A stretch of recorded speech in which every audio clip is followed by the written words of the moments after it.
Bonjour à tous ce matin. Nous sommes dans la joie d'être ici pour adorer le Seigneur tous ensemble. Même si parfois on a passé une semaine difficile, on loue Dieu quand même. Si on a passé une semaine bénie, on loue le Seigneur quand même. Il y a un verset qui dit la parole de Dieu. Je m'écris, loué soit l'Éternel et je suis délivré de tous mes ennemis. Alors ce matin, on va apporter notre reconnaissance à travers cette louange qui va être apportée ce matin. Une reconnaissance envers Dieu, un bon parfum qui monte vers notre Seigneur. On va le louer tous ensemble.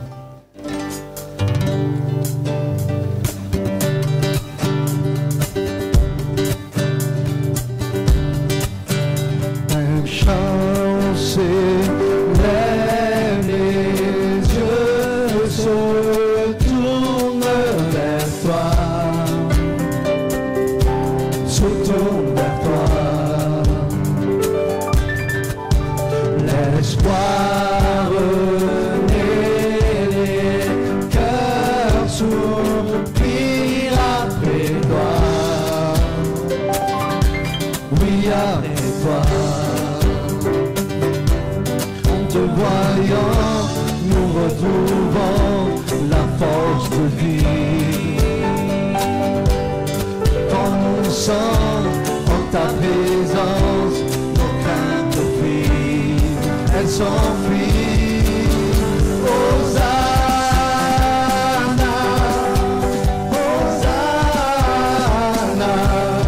tu es le roi, le sauveur, à toi la gloire et l'honneur. Hosanna, Hosanna, nous t'accueillons parmi nous, sois le bienvenu, oh Jésus. Dans le sang des cœurs qui reviennent à toi, reviennent à toi. Dans ton royaume, les vies brisées sont restaurées. Amen. Sont restaurées. En te voyant, nous retrouvons la force de vie.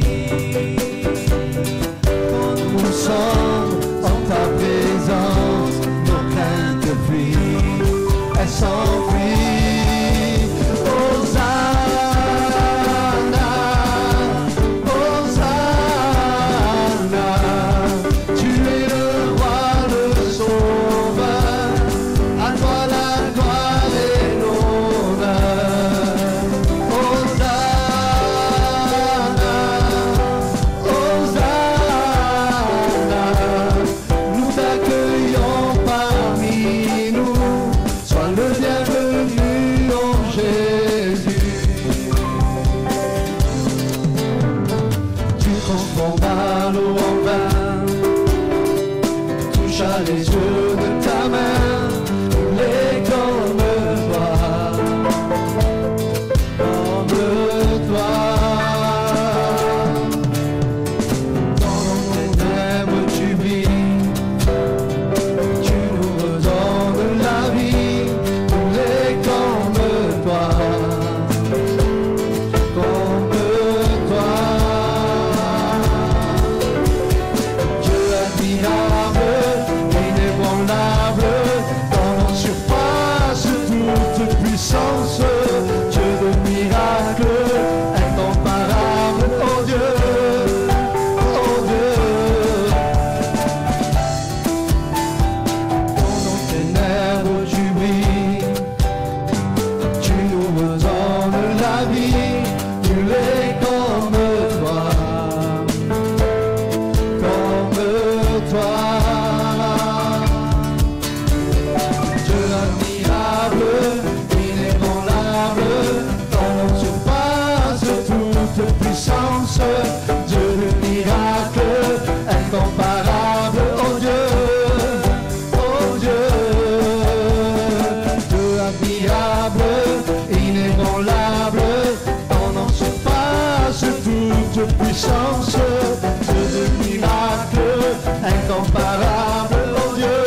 puissance, Dieu de miracles, incomparable, oh Dieu, oh Dieu.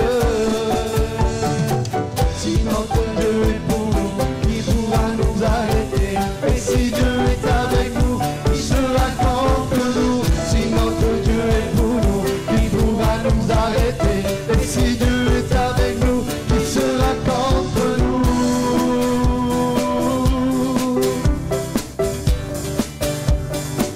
Qui sera contre nous?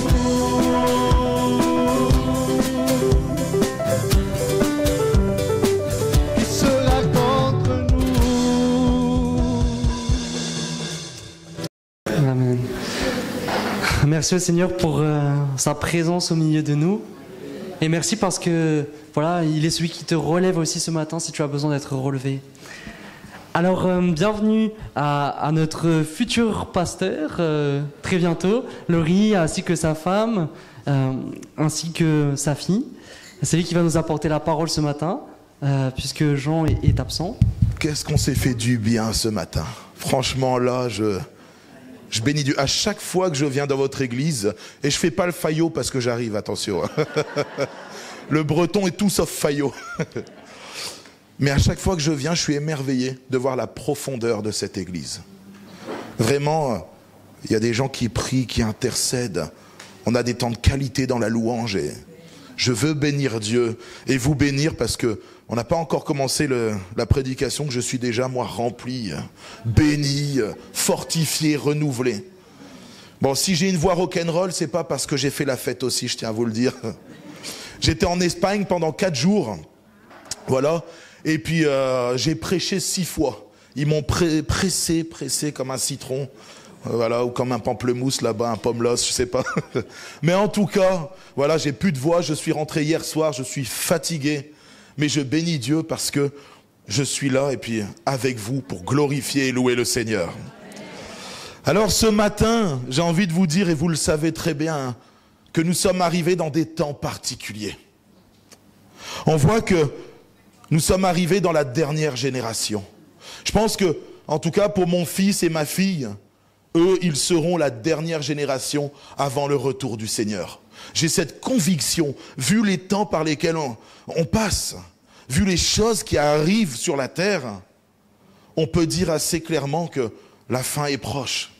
Ou sinon, ça va être chaotique pour nous. Si le Seigneur tarde encore trop longtemps, mais vu la vitesse à laquelle le monde part dans tous les sens, ça risque de faire mal pour nous. Mes frères et mes sœurs, le Seigneur veut que nous brillions. Nous brillons dans ces temps de ténèbres. Et le Seigneur a décidé de se servir de nous, nous qui sommes des vases d'argile, pour que son message soit répandu sur la terre. Et ce matin, j'aimerais qu'on puisse parler du vase d'argile. Que le Seigneur vraiment nous fasse comprendre ce matin qu'il veut faire de nous des vases d'honneur, des vases pour sa gloire, des vases remplis d'un liquide, d'une huile pure, d'une huile sainte. Et tout ça pour sa gloire. Et j'aimerais qu'on prenne un texte dans Jérémie au chapitre 18 et au verset 1 à 5. J'ai juste me désaltérer pour la gorge, désolé.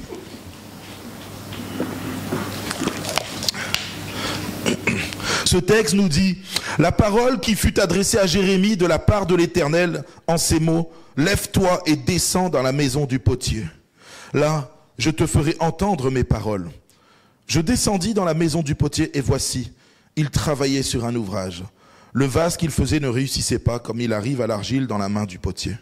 Il en refit un autre vase, comme il trouva bon de le faire. Alors, la parole de l'Éternel me fut adressée en ces mots: ne puis-je pas agir envers vous comme ce potier, maison d'Israël, dit l'Éternel? Voici, comme l'argile est dans la main du potier, ainsi vous êtes dans ma main, maison d'Israël. Aujourd'hui, nous sommes le peuple de Dieu. Nous avons été greffés sur l'olivier. Et quand, aujourd'hui, le Seigneur parle de son peuple, nous sommes son peuple. Nous sommes le peuple de Dieu.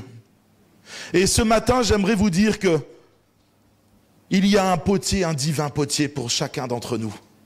Et ce potier cherche à nous façonner comme il le désire, pour sa gloire. Et dans les temps de la fin, le Seigneur cherche des hommes et des femmes qu'il peut modeler, façonner à son image, afin que la lumière brille et resplendisse dans les ténèbres. Nous sommes dans cette génération qui part dans tous les sens, c'est vrai. Nous sommes dans cette génération qui vit dans des ténèbres comme jamais. On peut voir aujourd'hui que les chrétiens sont éprouvés comme jamais, dans tous les pays du monde et de façon différente. On peut voir qu'aujourd'hui, dans les églises, nous vivons des choses, des temps particuliers, comme jamais nous avons vécu. Si je parle aux anciens de cette église et je leur posais la question, si je vous posais la question, il y a 50 ans, est-ce que vous aviez les mêmes problèmes qu'on a aujourd'hui? Vous me diriez non, j'en suis certain. Parce que nous nous enfonçons peu à peu dans les ténèbres. Le monde s'enfonce dans les ténèbres. Mais une lumière jaillit. Et cette lumière, Dieu veut la faire briller en chacun d'entre nous. Mais pour ça, il a besoin de nous façonner. Alors, hier soir, je suis rentré tard, puis le Seigneur m'avait mis cette pensée du vase d'argile et du potier sur le cœur, sauf que j'ai pas eu le temps cette semaine de préparer le message. Alors hier soir, je suis parti voir comment un potier fabrique un vase. Vous savez, le breton, il fait pas de vase. Il va sur la mer, il vogue, il fait... Mais fabriquer un vase, ça demande... Du doigté. Ça demande d'être minutieux. Il y a un processus. Il y a un processus de fabrication. Et ce matin, j'aimerais voir avec vous le processus de fabrication d'un vase d'argile. C'est vraiment intéressant. J'ai été voir hier comment il le faisait. Je vous encourage à aller le faire là dans les jours à venir. C'est vraiment beau et intéressant de voir comment le potier agit avec ce vase. Alors premièrement, il faut de l'argile. Alors le potier a besoin d'aller trouver de l'argile et de l'extraire. Et c'est un peu ce qu'il a fait avec chacun d'entre nous. En tout cas, je l'espère. J'espère qu'ici, tout le monde a accepté Jésus dans sa vie. Et si ce n'est pas le cas, laisse-moi te dire que Jésus veut t'extraire de ce monde. Il veut t'extraire du péché. Il veut te sortir de là. Parce que c'est ce qu'il a fait avec chacun d'entre nous. Il nous a extraits. Il est venu, il nous a retirés de la terre. Parce qu'il est le divin potier et qu'il veut avec chacun d'entre nous commencer et façonner l'argile. Ensuite, il nous a séparés du reste du monde. C'est une mise à part. Le divin potier a besoin d'aller dans son entrepôt, dans son atelier pour fabriquer un vase avec l'argile. Il ne va pas le fabriquer sur place ici. Il a besoin d'extraire l'argile et de l'amener ailleurs. Et c'est ce qu'il a fait avec chacun d'entre nous. En tout cas, c'est ce qu'il veut faire ce matin avec chacun d'entre nous. Et si tu ne t'es pas encore laissé extraire de ce monde et du péché, des ténèbres de ce monde, je veux te dire que ce matin, Jésus veut te ramener dans son entrepôt, dans son église. Jésus veut t'enlever, t'ôter de ce monde de ténèbres pour que tu puisses vivre dans la lumière. Ce matin, c'est un temps où il faut que tu puisses bien comprendre ce que le Seigneur t'appelle à être. Il t'appelle à être un vase d'honneur.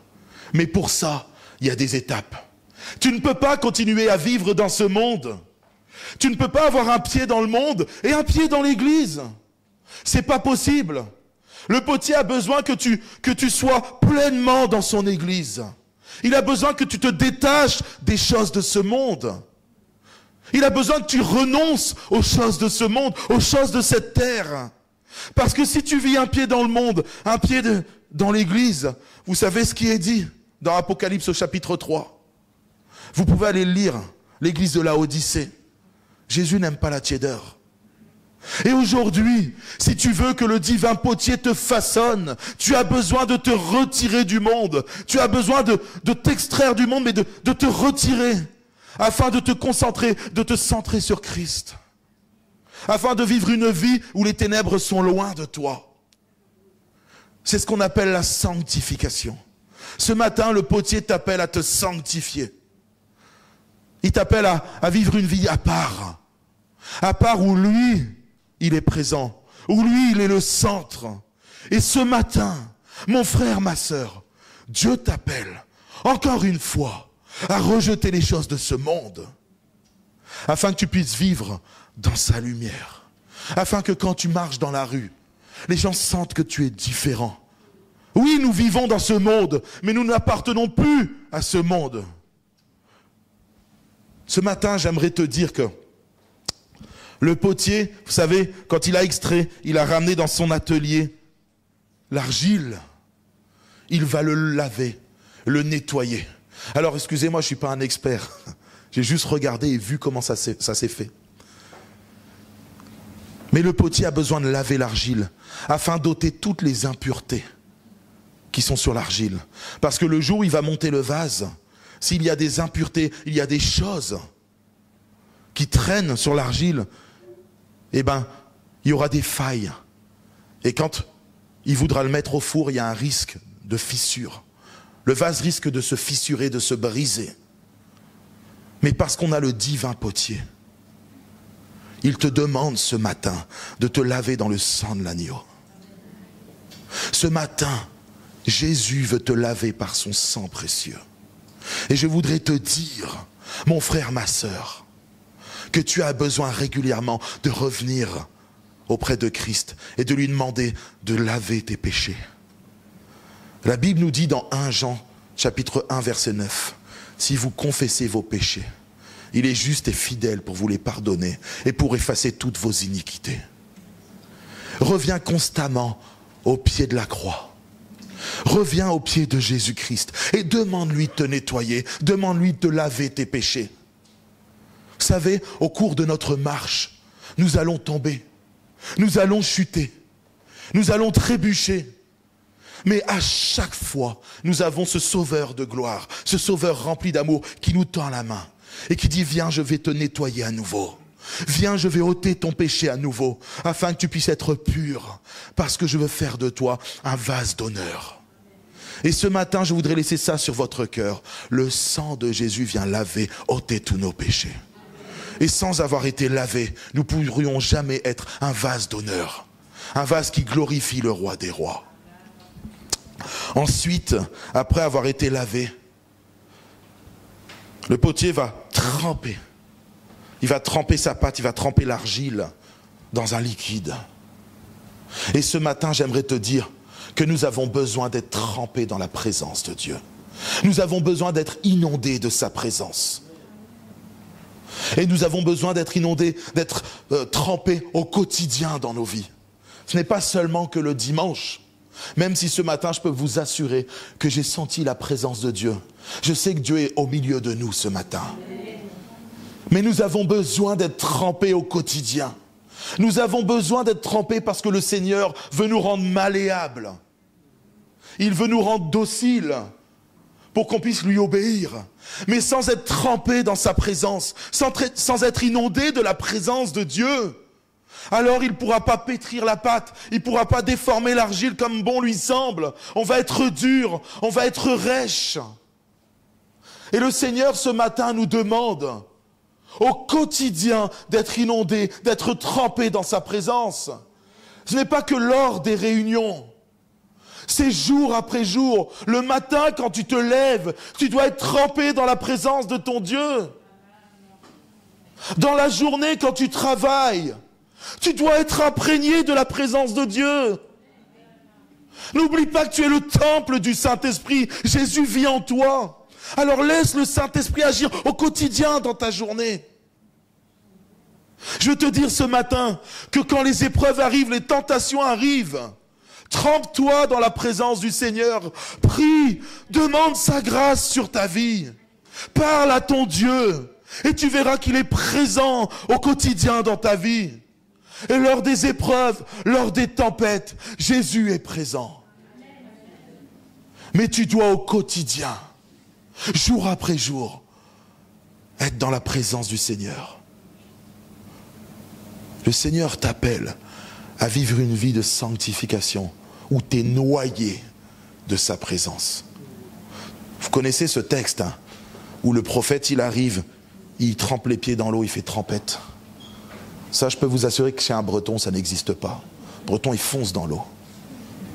Après, le Seigneur lui dit, non, avance. Avance encore, va plus loin. Et là, il avance, c'est jusqu'au genou. Et en fait, le Seigneur va lui dire, non, va encore plus loin. Je veux que tu te plonges dans cette rivière d'amour. Je veux que tu te laisses bercer par ce torrent qui viendra t'inonder de ma présence. Ce torrent, c'est quelque chose qui permettra que tu sois constamment rempli de moi. Et ce matin, le Seigneur t'appelle à être rempli, inondé de sa présence. Et c'est important dans ce processus de transformation. C'est important, sans être inondé de la présence de Dieu, sans vivre une vie au quotidien où Jésus est ton centre. Laisse-moi te dire que tu ne pourras toujours pas être un vase d'honneur. Tu resteras une patte informe. Le Seigneur t'appelle à vivre au quotidien avec lui. Il t'appelle à le laisser agir au plus profond de ton cœur au quotidien dans ta vie. Sans ça, tu resteras une forme cahoteuse. D'accord ? J'aimerais vous dire que, après avoir été trempé, inondé de la présence du Seigneur, vous savez ce qu'ils font les potiers, hein ? Au début, je lisais un texte et il disait on frappe la pâte. Je me disais, ils mettent des coups de poing dedans. Et après, non, je dis Seigneur, il faut que j'aille voir parce que là, ils frappent, ils mettent des claques dedans, afin que cette argile devienne lisse et qu'elle commence à prendre une forme qui soit malléable. Et il la frappe encore, et il la frappe. Laisse-moi te dire que la vie du chrétien, ce n'est pas une vie en rose. La vie du chrétien, ce n'est pas une vie où tu vas marcher dans les rues, tu vas trouver une liasse de billets, c'est bon, j'aurai pas de souci d'argent. Et que la maladie ne te frappera pas. Et que tu seras, vous savez, un peu comme dans les films, les gens ils marchent, ils sifflent comme ça. Et comme s'il n'y avait jamais de souci, c'est pas ce que Dieu a promis. Dieu a dit que nous aurions des épreuves. Dieu a dit que nous serions tentés. Mais Dieu a dit qu'il pourra nous donner la victoire à travers chacune de nos épreuves et chacune de nos tentations. Alors ce matin, je voudrais te dire que oui, tu vas être frappé. Oui, la vie va te frapper. Oui, le diable va venir essayer de te frapper. Tu vas être chahuté, tu vas être bousculé dans tous les sens.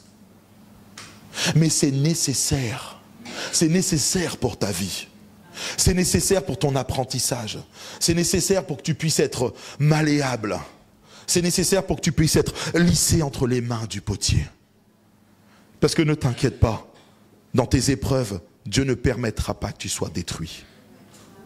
Dieu ne permettra pas que tu aies des tentations au-dessus de tes forces. C'est une promesse de Dieu. Ce matin, je voudrais te dire, et peut-être que c'est le cas, on l'a entendu pour M. Musard. En ce moment, il vit une épreuve difficile. Mes frères et mes sœurs, prions les uns pour les autres. Prions pour nos frères et nos sœurs qui vivent dans des épreuves. Certains sont tentés, éprouvés. Prions pour eux. Nous sommes un corps, une unité. Nous devons prier et intercéder les uns pour les autres. D'accord ? Mais je voudrais vous dire que, à travers ces épreuves, nous sommes façonnés, nous commençons à être travaillés, étirés. Et c'est nécessaire pour nous. Jacques va dire, voyez les diverses épreuves comme un sujet de joie. Alors je vais être honnête avec vous. Quand je prends une épreuve dans les dents, sur le coup, je ne suis pas dans la joie. Je me balade pas en disant, c'est super, je viens de me faire avoir, c'est super, je viens d'être chahuté dans tous les sens. Mais à travers l'épreuve, mes yeux restent fixés vers le Seigneur. Et si sur le moment, je suis secoué, parce que je ne vous dis pas que ça ne secoue pas. Quand les disciples étaient sur la barque, la tempête était là, ça soufflait. Ça soufflait, la barque, ils avaient peur au point que même la barque se retourne. Et ils ont crié au Seigneur. Ils ont crié au Seigneur. Le Seigneur, lui, vous avez vu comment il était. Le Seigneur, il n'a pas peur. Il dormait, il était tranquille dans la barque. Parce qu'il n'y a aucune tempête qui lui fait peur. Il n'y a aucune de tes épreuves qui est trop grande pour le Seigneur. Et je voudrais te dire ce matin que peu importe l'épreuve que tu vis, elle n'est pas trop grande pour le Seigneur. Il suffit qu'il se lève et sur un mot, ta tempête peut se calmer. Alors reste tranquille, reste en paix et continue de glorifier le Seigneur à travers ta tempête. parce qu'il est présent. Et un jour, il va se lever et il va tout calmer. Ensuite, vous savez, après avoir été frappé, pour prendre une forme lisse, pour pouvoir la travailler plus facilement, le potier, apparemment, il prend une espèce de fil, là. Enfin, il fait des trucs, et puis il veut enlever toutes les bulles qu'il y a dans la pâte, dans l'argile. Et en fait, si tu n'as pas été frappé avant, si tu n'as pas été frappé par les épreuves, on ne pourra pas découvrir les petites bulles qui sont dans ta vie. Les choses qui sont enfouies. Vous savez, moi je me rappelle, je pensais être un moment très patient. Mais très patient, je me disais, bon, j'ai la maîtrise de soi, merci Seigneur, parce que je vois que je suis patient et tout ça. Je suis arrivé dans le sud, et je me suis rendu compte qu'au volant, je deviens moins patient avec les sudistes. Sauf les Niçois, bien sûr, attention. Hein. Mais je me suis rendu compte que, waouh, Seigneur, j'avais encore besoin. Il y avait ces petites bulles qui étaient dans ma vie. Et le Seigneur, il est venu, il vient avec un fil très fin. Hop, découper un peu l'argile, la déchirer, pour voir s'il ne reste pas des bulles. Parce que quand il y a une bulle, c'est pareil. Ton vase, il a des défauts. Et il risque aussi d'avoir des problèmes à la cuisson. Le Seigneur, ce matin, veut te dire que tu as besoin de le laisser agir au plus profond de ton cœur, afin que ton caractère, afin que certaines choses qui sont encore mauvaises, peut-être des addictions, peut-être des fausses croyances, peut-être des comportements envers les gens, de la critique, etc., ressortent afin qu'ils puissent l'ôter, qu'ils puissent enlever toutes ces bulles qui viennent entacher qui tu es, entacher ce vase d'honneur. Alors c'est vrai que parfois, c'est pas agréable, parce que le Seigneur se sert de divers moyens pour nous reprendre. Moi, il se sert de temps en temps de ma femme, par exemple. J'aime l'embêter parce qu'elle aime pas que je parle d'elle. Mais voilà, il se sert de mes enfants, de mes frères et de mes sœurs, de mes parents, pour venir me dire, oula, parfois t'es un peu tranchant.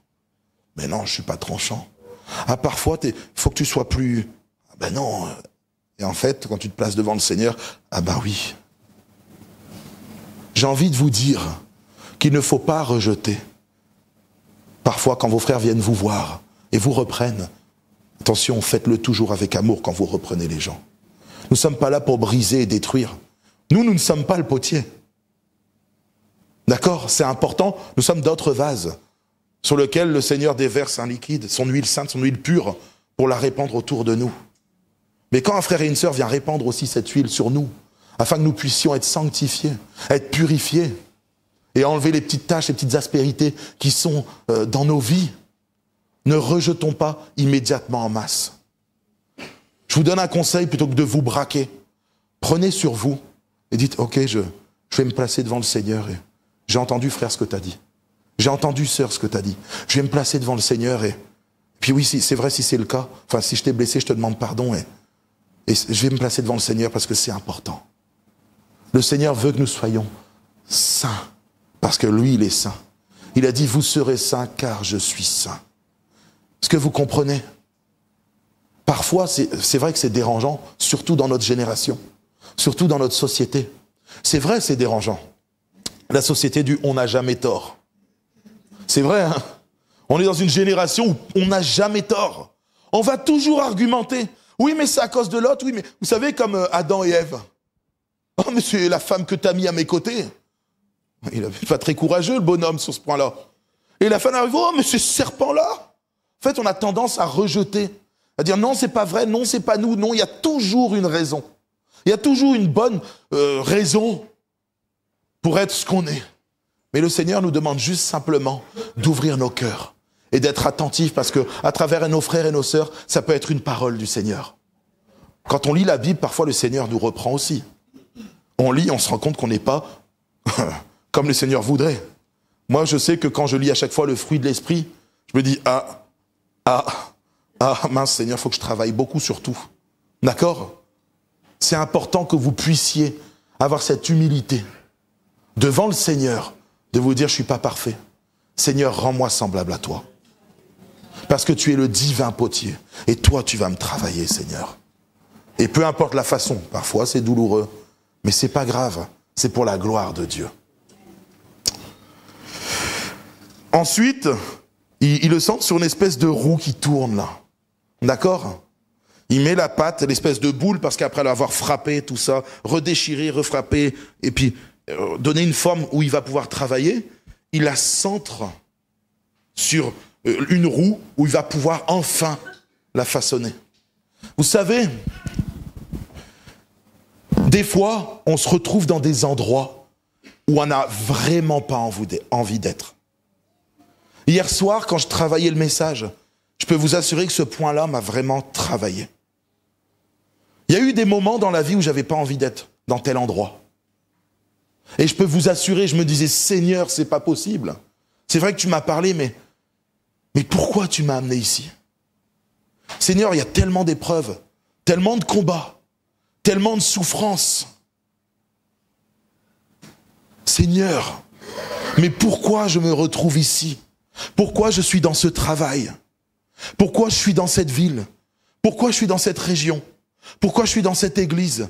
Pourquoi je suis dans cette famille? Pourquoi? Fais confiance au Seigneur. Hier soir, je me disais, Seigneur, je veux apprendre à te faire confiance. Je ne sais pas pourquoi tu m'as amené dans tel et tel endroit à une époque de ma vie. Mais je me rappelle quand je suis arrivé avec ma femme, quand on s'est convertis et on a commencé à travailler dans une maison de retraite chrétienne. C'était dur. Je peux vous assurer que c'était dur. Et c'était pas à cause des aînés. Hein. C'était pas la maison de retraite, c'était de travailler avec d'autres personnes au quotidien. Et c'était une œuvre chrétienne. Donc on était constamment les uns sur les autres. Je peux vous assurer que cette expression, le faire aiguise le fer. Le frère aiguise le frère. Je peux vous Le Seigneur s'est servi de mes frères et mes sœurs pour m'aiguiser. Je peux vous assurer. Parfois, je transpirais. Moi, je venais de me convertir. J'avais encore cette... Oh et après, j'ai dit, Seigneur, s'il te plaît, aide-moi. Mais en réalité, après avoir passé 3 années qui ont été assez difficiles, je vous l'accorde, avec du recul, ma femme et moi, on échangeait, on s'est dit, si on n'était pas passé par cette œuvre chrétienne, je pense qu'on aurait peut-être lâché la main du Seigneur. Parce qu'ils nous ont appris, nous, à rejeter les choses du monde, à renoncer à notre propre vie et à porter notre croix. Ça a été 3 années d'apprentissage. Ça a été une école pour notre vie chrétienne. Mais ça, sur le moment, on ne comprenait pas. On ne comprenait pas, Seigneur, pourquoi je suis ici? Seigneur, pourquoi toutes ces épreuves? Seigneur, pourquoi tu m'as placé ici dans cette œuvre? Mais aujourd'hui, je glorifie le Seigneur parce que j'y ai été travaillé, j'y ai été pétri, j'y ai été frappé, j'y ai été découpé par ce fil. Et le Seigneur, en sortant de là, m'a rendu meilleur. Il m'a fait grandir dans ma foi. Ce qui a permis que je puisse être façonné. Parce qu'après avoir été centré sur cette roue, après avoir été placé là où le Seigneur le désire, enfin vient le travail de façonnage. Enfin, le Seigneur, la roue, elle va se mettre à tourner. Le Seigneur va commencer à tourner afin de pouvoir commencer à faire une forme, à créer quelque chose de ta vie. Vous savez, souvent on pense qu'on est toujours prêt. Nous, on est prêt pour nous. Quand on se regarde et c'est bon, je suis prêt. Seigneur, envoie-moi en Ukraine là-bas.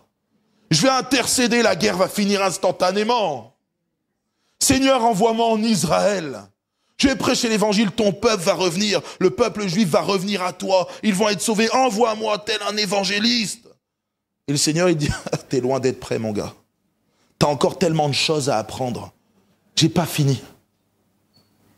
Et là, le Seigneur, il commence à faire un travail magnifique. Après avoir été retiré du monde, après avoir été lavé de nos péchés, après avoir été inondé dans sa présence, après avoir subi différentes épreuves, après avoir été changé jusque même dans les détails qui parfois étaient enfouis au fond de nos cœurs, après nous avoir placés dans un endroit qui parfois ne nous plaît pas, le processus de transformation, il va enfin commencer. Alors que nous étions une masse informe, nous n'étions rien. Nous étions des pécheurs. Nous étions sans valeur. Nous n'avions aucune beauté. On était un peu de la terre, là. Le Seigneur commence à donner une forme. Il commence à nous donner de la valeur. Il commence à nous donner une forme qui nous rend magnifiques. C'est le divin potier qui commence sa création en nous, son œuvre en nous, sa transformation en nous. Et à ce moment-là, on peut commencer à avoir quelque chose en nous de différent. Nos traits de caractère. On dit que le breton est têtu. Le Seigneur m'a rendu moins têtu. Gloire à Dieu. Et heureusement pour l'humanité. J'étais pécheur. J'avais des addictions, j'avais beaucoup de choses. Le Seigneur a ôté tout ça de ma vie. Il a fait tellement de belles choses, ce potier, ce divin potier. Il n'y a que lui qui peut le faire. Nous sommes des vases. Encourageons-nous, exhortons-nous, parfois reprenons-nous, mais toujours dans l'amour et pour la gloire du divin potier. Parce que nous ne pouvons transformer personne. Nous n'avons pas ce pouvoir-là. Nous ne sommes que des vases d'argile. Mais que le Seigneur a décidé de transformer en vases d'honneur pour sa gloire. Alors une fois qu'on a pris forme, vous savez, le Seigneur il fait les formes qu'il veut. Certains, il y aura un vase un peu carré. D'autres, il sera rond. D'autres, il sera long. D'autres, il sera large. Bon, peu importe. Le Seigneur nous a fait différemment. C'est ça le corps de Christ. Imaginez si on était tous des oreilles. Une oreille qui saute comme ça. On entendrait juste, mais on ne pourrait pas parler, proclamer l'évangile. Vous comprenez ce que je veux dire? Le Seigneur nous a tous fait différemment. Il nous a façonnés différemment. Mais à chaque fois, nous représentons Christ quand même. Chaque vase est différent. Mais c'est le même contenu qu'il met à l'intérieur. Chaque vase est différent. Mais c'est les mêmes mains qui les ont façonnés. J'aimerais vous dire que nous sommes le corps de Christ. Nous sommes tous différents. Mais par la gloire de Dieu, nous sommes unis d'un même esprit. Alors, une fois que nous avons une forme quelconque, le potier, il va mettre le vase sur une étagère pendant un temps défini. Vous savez, il faut qu'il sèche, il faut qu'il durcisse, exactement. Et parfois, après avoir été travaillé dans tous les sens, on va être un temps comme dans le désert. Un temps où on va être seul. Un temps où on va se dire, mais Seigneur, qu'est-ce qui se passe? Là, je sens que je suis prêt. Pourquoi tu m'envoies pas? Pourquoi qu'est-ce que je fais, Seigneur? Pourquoi je suis obligé d'attendre que tu me parles? Et c'est un temps où le Seigneur, il va vouloir que tu guérisses de tout ce qui s'est passé dans ta vie. C'est un temps où vous savez, l'eau doit être humidifiée. Il doit quitter le vase. L'humidité que le vase a ingurgité, il doit ressortir. Parce que si, pendant la cuisson, le vase, il est encore humide, il risque de se briser. C'est tout un art de faire un vase. Quand je lisais hier toutes les techniques et quand je regardais comment ils faisaient les potiers, même les potiers actuels, ils expliquaient que c'était de telle et telle façon, entre tel et tel degré. Il ne fallait pas qu'il y ait plus de tant % d'humidité. C'est très compliqué.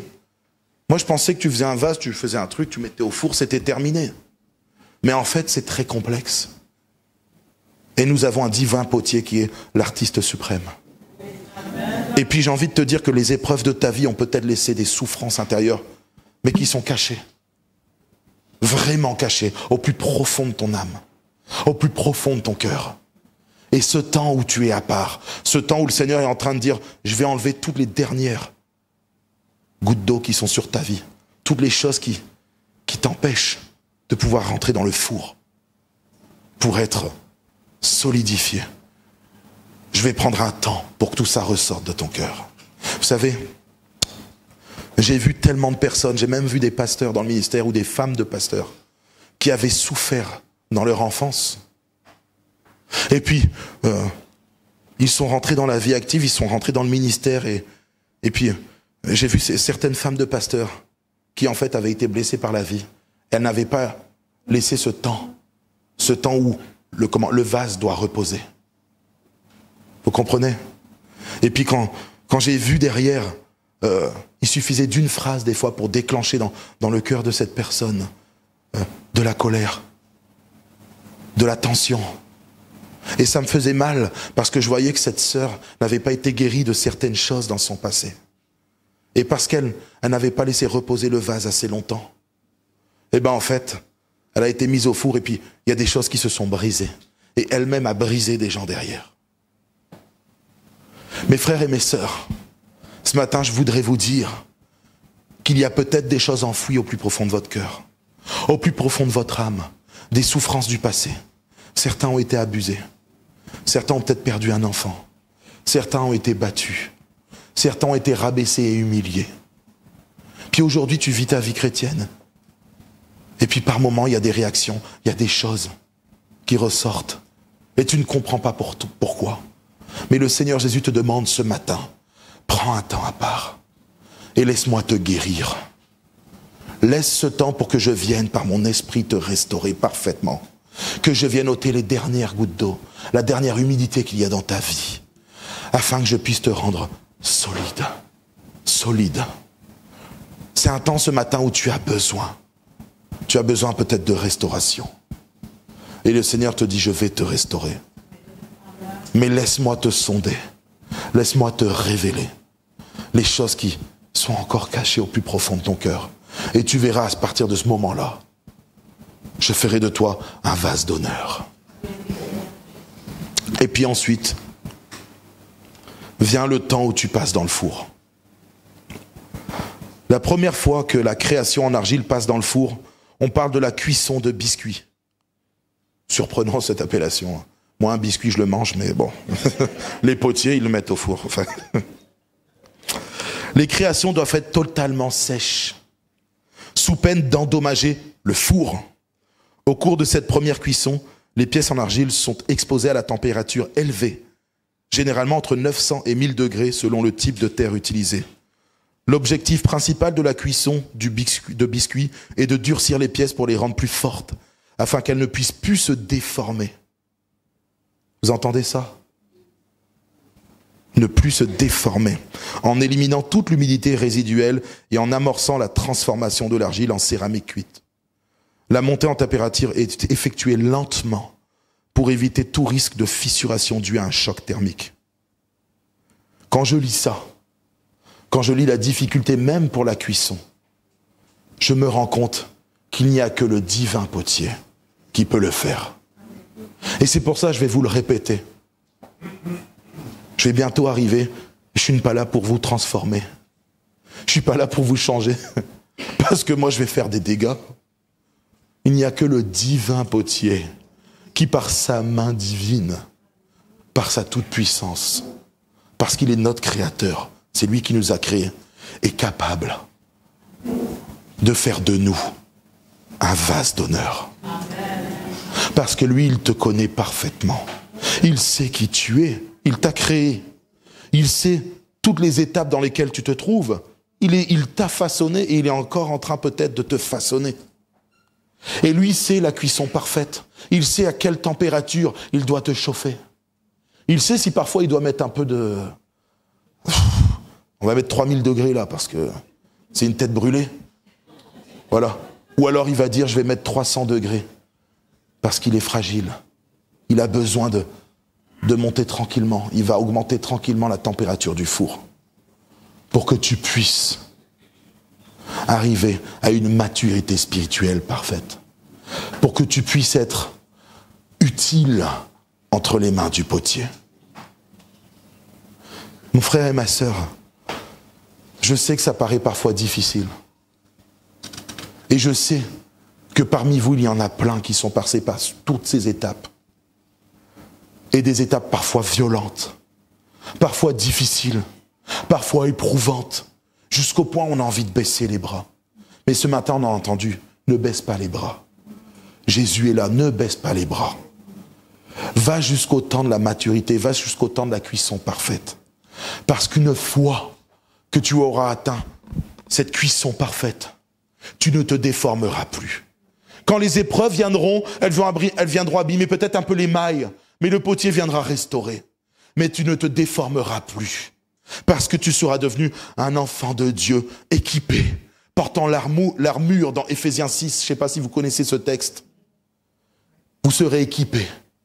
Les traits enflammés, les flèches enflammées du diable ne vous atteindront plus parce que vous auriez le bouclier de la foi. Vous serez armés, vous aurez l'épée de l'esprit qui est la parole de Dieu. Vous la connaîtrez, vous la mettrez en pratique et vous serez forts. Et quand vous trébucherez, c'est pas pour que vous soyez affaiblis jusqu'au point où vous êtes en train de mourir. Vous vous relèverez parce que vous serez des enfants de Dieu, vous serez des guerriers de Dieu. Et ce matin, Dieu veut vous dire qu'il faut que vous arriviez à la cuisson parfaite. Parce que quand vous arrivez à la cuisson parfaite, c'est à ce moment-là que vous êtes utile entre les mains du potier. C'est à ce moment-là que le potier vous met dans un endroit, lui, là où il veut. Et vous allez répandre de cette huile précieuse qu'il a versée en vous. Parce que tant que vous n'êtes pas arrivé à la cuisson parfaite, il ne peut pas mettre en vous son huile sainte, son huile pure. Il ne peut pas encore se déverser parfaitement en vous. C'est au moment où la cuisson est finie qu'il se déverse en nous. Que son esprit est en abondance dans nos vies. Et ce matin, j'aimerais te dire que le Seigneur veut déverser en toi sa vie. Il veut déverser en toi son amour, sa paix. Il veut déverser en toi son huile précieuse. Mais il ne veut pas juste la verser un petit peu. Il veut la mettre en abondance afin que tu débordes. Et que là où tu es, que ça soit dans ta famille, s'ils ne sont pas encore au Seigneur, que l'huile vienne se déverser sur eux. Dans ton travail, que l'huile vienne déborder sur tes collègues de travail. Dans ton cercle d'amis, dans tes fréquentations, que cette huile vienne déborder sur les gens qui t'entourent. Je vais prendre un texte qui dit dans 2 Timothée, non, celui-là je ne vais pas le sortir aujourd'hui. Dans Ésaïe, au chapitre 61, au verset 1 à 4. « L'Esprit du Seigneur, l'Éternel, est sur moi, car il m'a oint pour porter de bonnes nouvelles aux malheureux.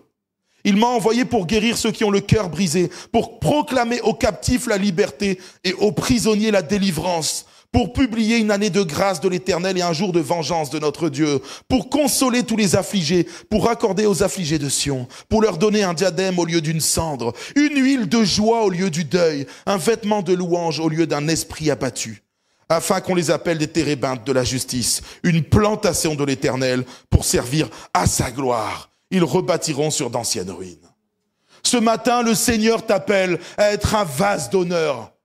Non pas pour être placé pour une simple décoration, mais pour qu'à travers toi, l'huile précieuse qu'il a mis à l'intérieur de ce vase d'honneur se répande sur la ville de Nice. Le Seigneur veut voir un réveil dans cette ville. Le Seigneur veut voir des âmes venir à lui. Le Seigneur veut voir des âmes qui sont brisées, être guéries, être restaurées. Il veut pouvoir façonner les âmes qui sont détruites. Il veut façonner l'argile qu'il y a dans cette ville de Nice, comme il a fait avec chacun d'entre nous. Mais ce matin, il t'appelle à regarder à l'intérieur de toi-même. Il te dit, laisse-moi te sonder et laisse-moi te révéler dans quelle étape tu es. Parce que dans nos églises, il y en a beaucoup qui sont encore à l'étape sur l'étagère. Il y a beaucoup de chrétiens et de chrétiennes dans nos églises qui sont encore dans ce temps où le Seigneur les a mis de côté. Non pas pour les délaisser, mais pour être restauré et guéri. Parce que tu ne pourras pas être un vase de restauration pour les gens qui t'entourent si toi-même tu n'as pas été restauré jusqu'au bout. Parfois tu feras plus de dégâts qu'autre chose. J'aimerais sans plus tarder qu'on puisse baisser les yeux.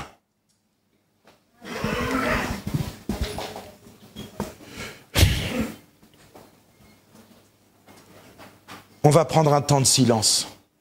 1, 2, 3 minutes. Mais j'aimerais que chacun d'entre vous,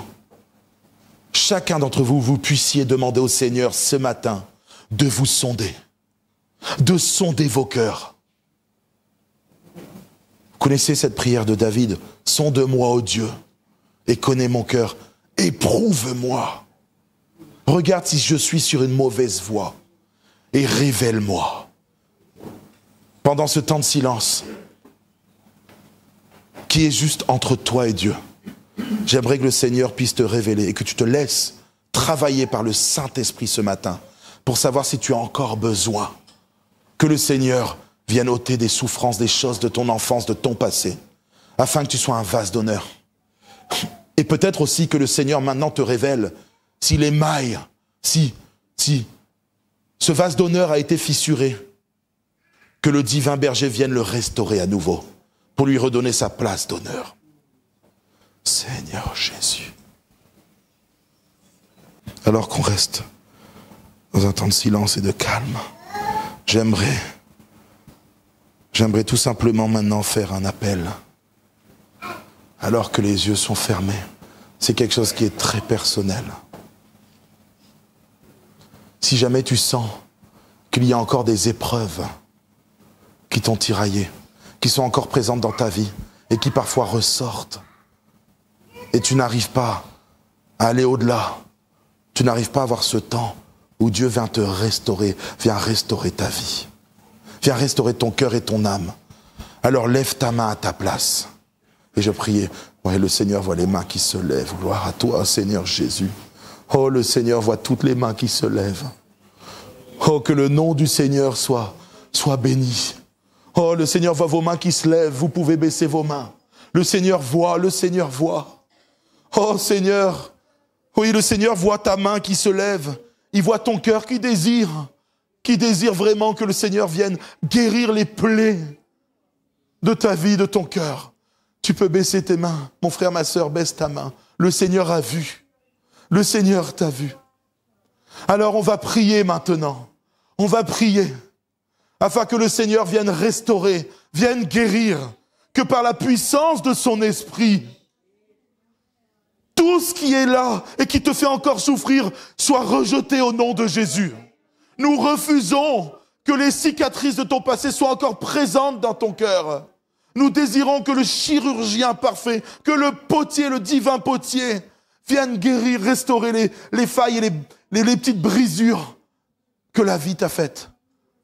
Oh Seigneur Jésus, ce matin avec mes frères et mes sœurs, nous élevons nos voix. Nous te demandons, par la puissance de ton esprit, d'agir au plus profond des cœurs, au plus profond des âmes. Seigneur mon Dieu, tu vois parfois la souffrance qui ressort. Tu vois, Seigneur mon Dieu, peut-être la perte d'un être cher, parfois une maladie, parfois, Seigneur mon Dieu, des abus, de la violence psychologique. Mais Seigneur mon Dieu, nous rejetons toutes ces choses au nom de Jésus.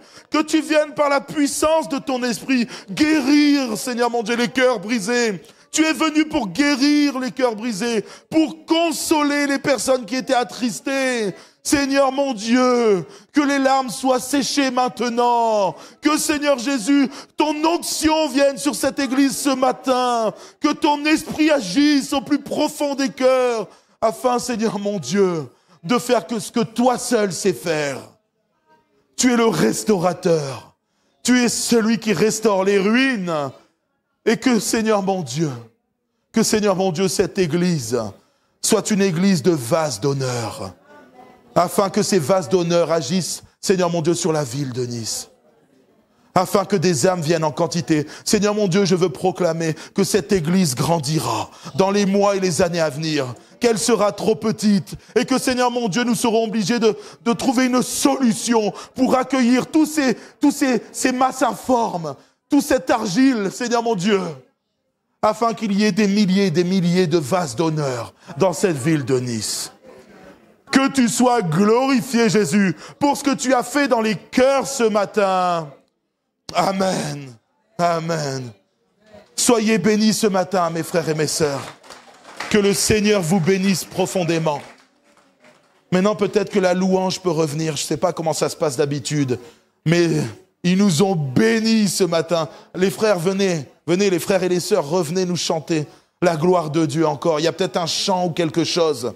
Parce que ça fait tellement du bien. Soyez bénis en tout cas et passez un bon dimanche. On va rechanter ce chant. Que ton nom résonne.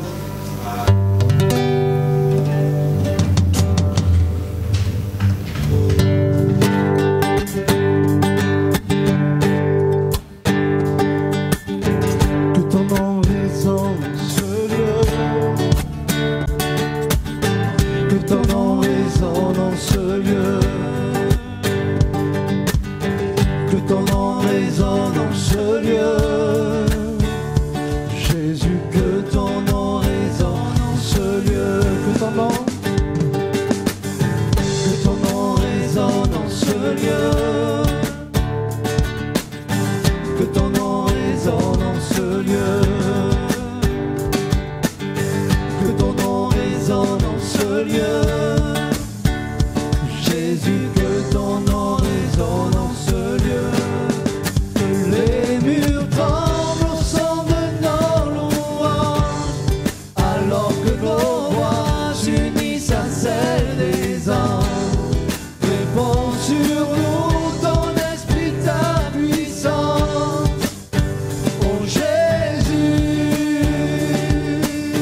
lieu.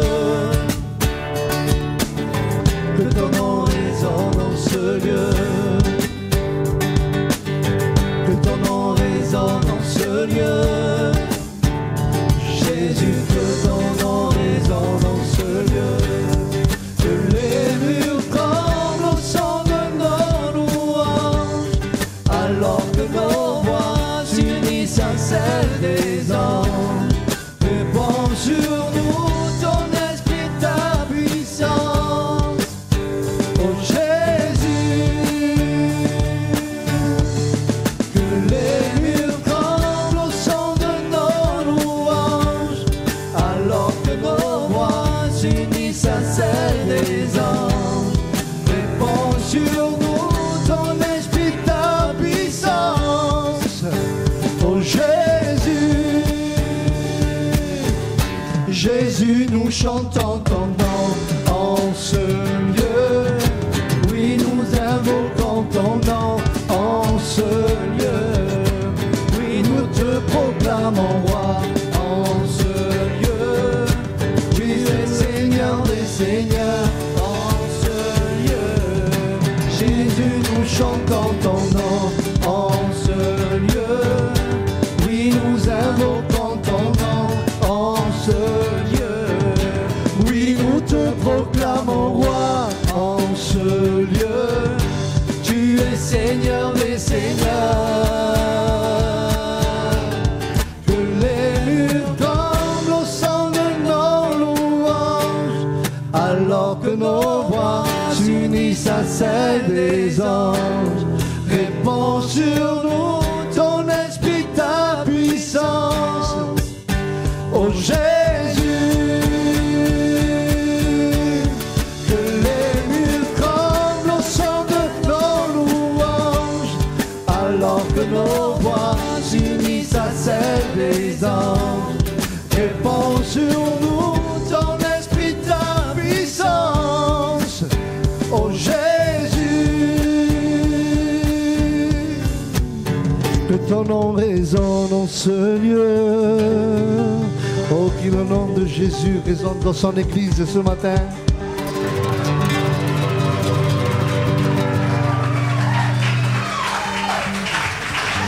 Bon. Amen. Allez, bon retour à chacun.